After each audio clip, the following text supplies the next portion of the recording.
Hello everyone, welcome to NSQF IT tutorials.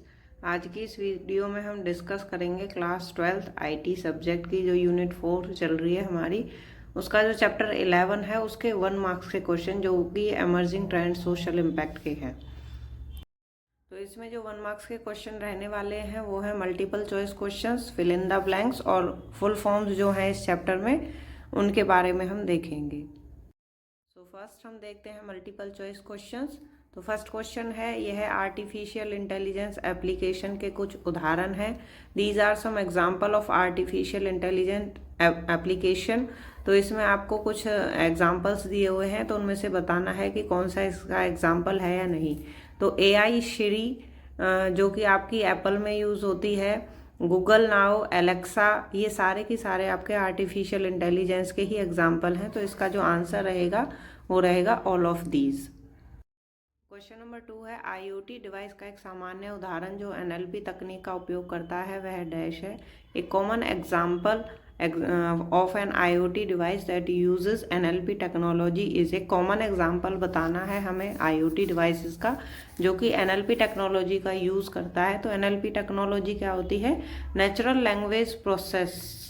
तो natural language processing का क्या काम होता है कि जो आपकी नेचुरल भाषा है जो आप बोलते हो उसको कंप्यूटर अंडरस्टैंडिंग लैंग्वेज में वो कन्वर्ट करता है, जिससे कि वो जो डिवाइस आप यूज़ कर रहे हो वो आपको रेस्पॉन्स दे सके आपकी भाषा को समझ के।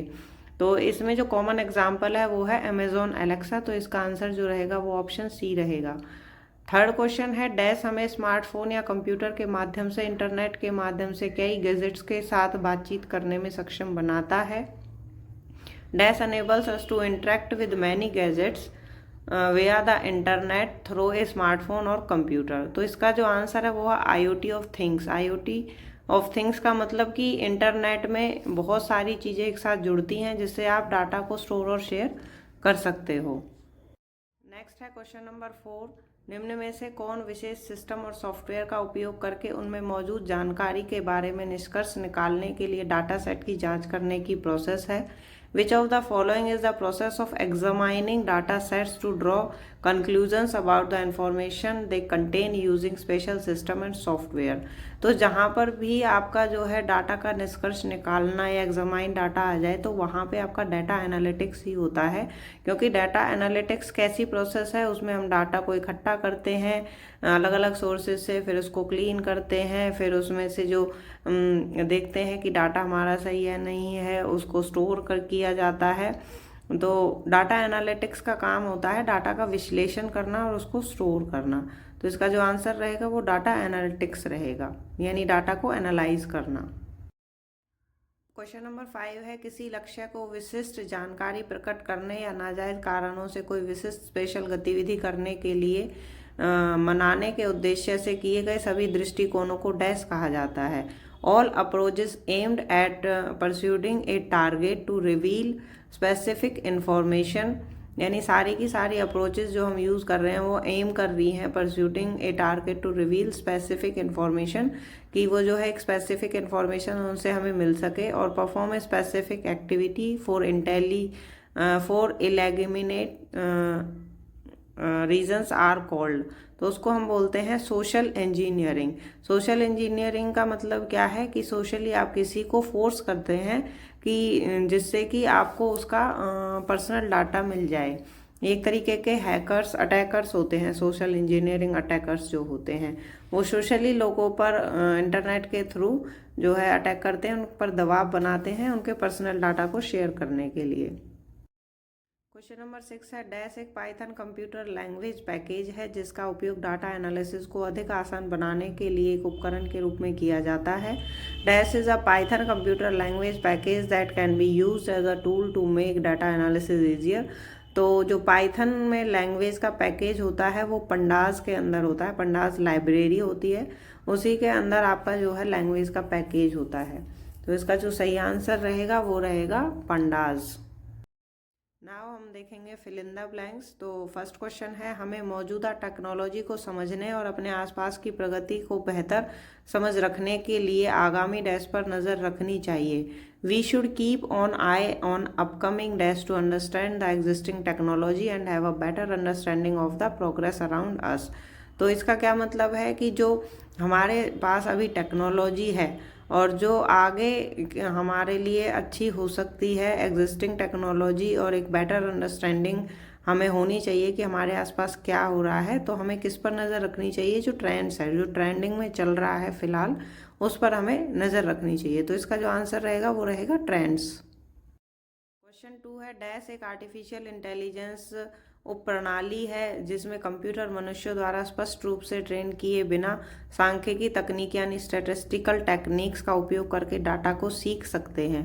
Dash is an artificial intelligence subsystem in which computers can learn from data using statistical techniques without being explicitly trained by humans। इसमें क्या है, ये एक आर्टिफिशियल इंटेलिजेंस का एक सब सिस्टम होता है जिसमें जो कंप्यूटर्स हैं वो स्टैटिस्टिकल टेक्निक्स का यूज़ करके डाटा को सीखते हैं विदाउट बीइंग, जिसमें कि ह्यूमंस जो हैं, इंसान जो है, उनको ट्रेन नहीं करता, वो खुद से सीखने की कोशिश करते हैं।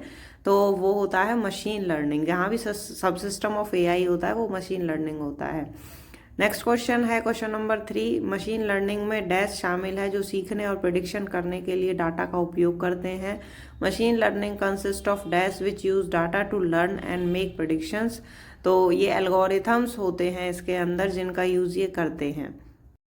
क्वेश्चन नंबर 4, डैश टेक्नोलॉजीज का एक समूह है जो हमें वाहनों यानी व्हीकल्स, डिवाइसेस और यहाँ तक कि जीवित प्राणियों जैसे रोजमर्रा की वस्तुओं की स्थिति के बारे में सूचित करने के लिए सेंसर का उपयोग करता है। Dash is a group of technology, group of technology हमारा इंटरनेट ऑफ थिंग्स होता है, that uses sensors to inform, जो कि सेंसर्स का यूज़ करता है हमें इन्फॉर्म करने के लिए about the status of every day objects, everyday objects जो हम यूज़ कर रहे हैं जैसे कि व्हीकल्स हैं, डिवाइसेस हैं, इवन लिविंग बींग्स हैं, उनके बारे में हमें जो है ये सेंसर्स का यूज़ करता है। तो वो क्या होता है, इंटरनेट ऑफ थिंग्स होती हैं। नेक्स्ट क्वेश्चन है क्वेश्चन नंबर 5, डैश आईओटी व्यक्तिगत और पहनने योग्य उपकरणों को रेफर करता है जो इंटरनेट से जुड़ते हैं। तो ये आपका जो है वियरेबल सेंसर्स या वियरेबल डिवाइसेस हैं आपकी, जिन्हें आईओटी रेफर करता है to personal and variable devices that connect to the internet, internet के थ्रू कनेक्ट होती हैं, इंसान उन्हें पहन सकता है। तो वो किस तरह की आईओटी हमारी, ये 3 टाइप की आईओटी मैंने बताई थी तुम्हें। तो ये होती है कंज्यूमर यानी उपभोक्ता आईटी, क्योंकि लोग उसको अपने हाथ पे पहन सकते हैं जो वेरिएबल डिवाइसेस होती हैं। तो इसीलिए ये जो आएगी वो आएगी कंज्यूमर आईओटी में। नेक्स्ट है क्वेश्चन नंबर 6, डैश आईओटी का तात्पर्य घर के बाहर उपयोग किए जाने वाले डिवाइसेस और सिस्टम से है। Dash IoT refers to devices and system use outside the home. Outside the home किस तरीके के आईओटी हम यूज़ करते हैं? तो वो होती है कमर्शियल। जो वियरेबल होती है वो कंज्यूमर होती है, और जो आउटसाइड द होम्स हम यूज़ करते हैं आईओटी का डिवाइसेस का, वो होती हैं कमर्शियल या वाणिज्यिक। नेक्स्ट है क्वेश्चन नंबर 7, आईओटी सेंसर जिन्हें कभी कभी डैश सेंसर भी कहा जाता है। आईओटी सेंसर्स को हम जो है स्मार्ट सेंसर्स भी बोलते हैं। नेक्स्ट है क्वेश्चन नंबर 8, जो शहर तेजी से शहरीकरण अर्बनाइजेशन के साथ स्मार्ट होते हैं उन्हें डैश के रूप में जाना जाता है। Cities which become smart with rapid urbanization are known as, उन्हें हम बोलते हैं स्मार्ट सिटीज़, क्योंकि वो जैसे जैसे शहरीकरण होता जा रहा है तो हम स्मार्ट सिटीज़ बनाने की कोशिश कर रहे हैं अपनी जो सिटीज़ हैं। तो इसका जो आंसर रहेगा वो रहेगा स्मार्ट सिटीज़। नेक्स्ट है क्वेश्चन नंबर 9, आईओटी उपकरणों में डैश यूज़र के लिए जानकारी इनपुट करना और डिवाइसेस के साथ बातचीत करना आसान बनाता है। Dash in IoT devices makes it easier for user to input information and interact with devices. तो ये नेचुरल लैंग्वेज प्रोसेसिंग का हम यूज़ करते हैं आईओटी डिवाइसेस में, जिससे कि यूज़र आसानी से बोल करके अपना इनपुट दे सकता है और डिवाइसेस उसे उसका रेस्पॉन्स आसानी से दे सकती हैं। नेक्स्ट है question number 10, dash device interactive electronics है जो यूज़र के इंस्ट्रक्शंस को समझने के लिए वायरलेस कनेक्शन का उपयोग करते हैं। Dash devices are interactive electronics that use wireless connections to understand user instructions. तो वायरलेस कनेक्शंस का यूज़ करते हैं हमारी स्मार्ट डिवाइसेस जैसे कि हम जो भी डिवाइसेस हैं, स्मार्ट डिवाइसेस हम यूज़ करते हैं, तो उनमें वायर्स का यूज़ हम नहीं करते। नेक्स्ट है क्वेश्चन नंबर 11। डैश वेब पर मानवीय पहचान के अलावा भौतिक दुनिया में चीज़ों को जोड़ने के लिए ऑनलाइन सर्विसेज का उपयोग करता है। Dash uses online services to connect things in the physical world with human identities on the web. तो जहाँ भी वेब का नाम आएगा वहाँ पर वेब ऑफ थिंग्स होंगी। तो द वेब ऑफ थिंग्स जो है WOT uses online services to connect things in the physical world with human identities on the web. Next question है क्वेश्चन नंबर 12। डैश तकनीक एक विकेंद्रीकृत यानी डिसेंट्रलाइज और साझा डाटाबेस के विचार पर आधारित है। साझा यानी share database. Dash technology is based on the idea of decentralized and shared database. तो डिसेंट्रलाइज होता है हमारा ब्लॉकचेन और शेयर डाटाबेस इसमें यूज होता है। अलग अलग डाटा के ब्लॉक्स बनाए जाते हैं और उनको एक चेन की तरह एक के साथ जोड़ा जाता है, इसीलिए इसको हम ब्लॉकचेन बोलते हैं। अब हम देखेंगे फुल फॉर्म जो इस चैप्टर 11 में यूज़ हुई हैं, जो कि एक नंबर में आपकी आ सकती हैं। तो फर्स्ट है IoT की फुल फॉर्म जो कि होती है इंटरनेट ऑफ थिंग्स।